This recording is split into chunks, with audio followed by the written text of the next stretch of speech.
Assalamualaikum warahmatullahi wabarakatuh, guys. Kali ini saya akan membahas apa ya? Oke, akan membahas request dari teman-teman semuanya, khususnya yang lulusan sekarang, lulusan di era pandemi. Request dari teman-teman bahwasanya mereka banyak diejek-ejek atau diremehkan oleh teman-teman dan tetangga sekitarnya akibat lulusan corona. Oke, saya akan menjawab, guys. Jadi gini, mungkin hiraukanlah omongan mereka. Jadikanlah omongan mereka itu sebagai pemacu semangat kita untuk masa ke depan. Biarlah mereka menyinyir dengan ucapan-ucapan mereka, akan tetapi kita harus buktikan untuk masa depan. Dan dengan pembuktiannya begini, kita harus buktikan, tunjukkan kepada mereka semuanya yang telah mengejek kita, dengan kita harus sukses ke depan. Mungkin bisa dikatakan lulusan tahun ini tuh lulusan yang sangat bejo. Saya percaya kepada kalian semuanya bahwasanya kalian mengerjakan ujian itu juga dengan belajar, juga dengan istilahnya petentengan. Apa ya petentengan itu? Mati-matian. Nah, itu kalau saya pribadi wajib mengapresiasi panjenengan, karena di era pandemi COVID-19 ini panjenengan sudah berusaha untuk melakukan hal semaksimal mungkin dalam mengerjakan ujian tersebut. Jadi biarlah omongan tetangga, omongan teman-teman yang nyinyir itu sebagai pemacu kita. Anggap saja biarlah anjing menggonggong berlalu. Kemudian pertanyaan yang kedua, yang pertanyaan dari teman-teman, setelah lulus saya itu mau kemana ya, kok bingung. Nah, solusinya seperti ini.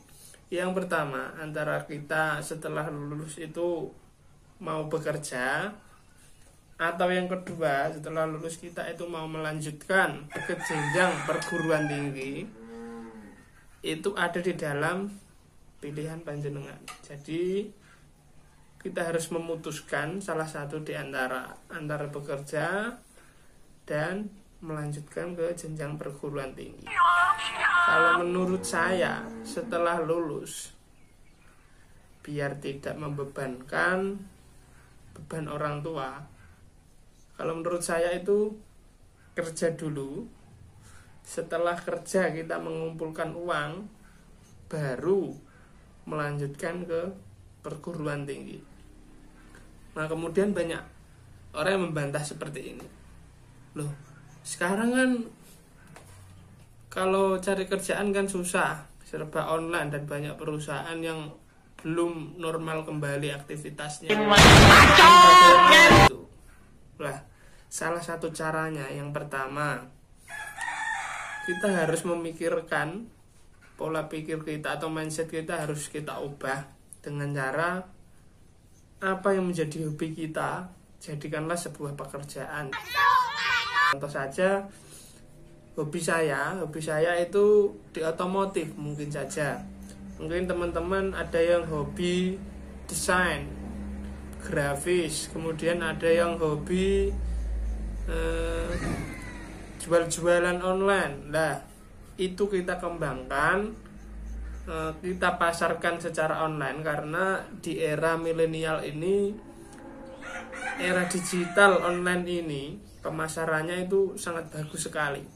Jadi kalau kita memasarkan lewat online, kemudian kita tularkan atau kita salurkan kepada teman-teman kita, kemudian disalurkan lagi kepada teman-temannya, saya kira itu bisa menjadi sebuah omset atau sebuah penghasilan yang menjanjikan.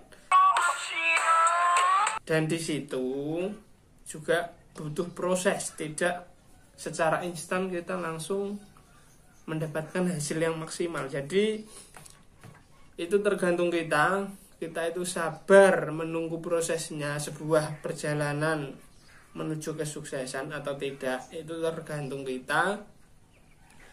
Kemudian langkah yang kedua, kalau kita ingin kerja di sebuah perusahaan, sedangkan perusahaan-perusahaan ini kan banyak yang belum buka. Sekarang daftarnya juga lewat online, dan saya kira untuk diterima di perusahaan yang saat ini itu masih dipertimbangkan, dan besar kecilnya peluang kita untuk masuk di perusahaan tersebut itu kurang lebih 30%-an, sangat sedikit sekali. Dan saya harapkan untuk teman-teman harus merubah pola pikir atau mindset kita. Bagaimana caranya kita menghasilkan uang dengan cara hasil kita sendiri. Kemudian lanjut ke perguruan tinggi. Dan untuk perguruan tinggi sekarang kan juga online juga, karena masih proses new normal. Jadi kalau di perguruan tinggi, saran saya itu pilihlah jurusan yang kamu sukai, yang sekiranya ingin kamu geluti. Dan saya sarankan pilihlah jurusan yang mana peminatnya sedikit dan bisa melejit untuk tahun-tahun yang akan datang. Contohnya saja di dunia media sosial, kemudian dunia grafis, dunia animasi, itu sangat menarik sekali, karena untuk kedepannya dunia maya seperti itu, gebrakan-gebrakannya itu sangat luar biasa. Jadi kalau menurut saya di situ pasti ada jalan. Dan jangan lupa berusaha itu perlu, doa itu perlu untuk menghasilkan sebuah hasil yang maksimal. Tidak mungkin kita tidak berusaha, tidak berdoa, tetapi mengharapkan hasil yang maksimal. Itu kan mustahil kalau saya mengira.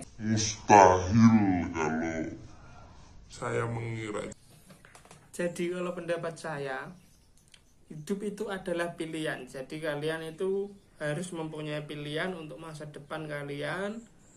Dan jangan lupa selalu bersyukur atas segala apa yang telah diberikan kepada Allah terhadap kita.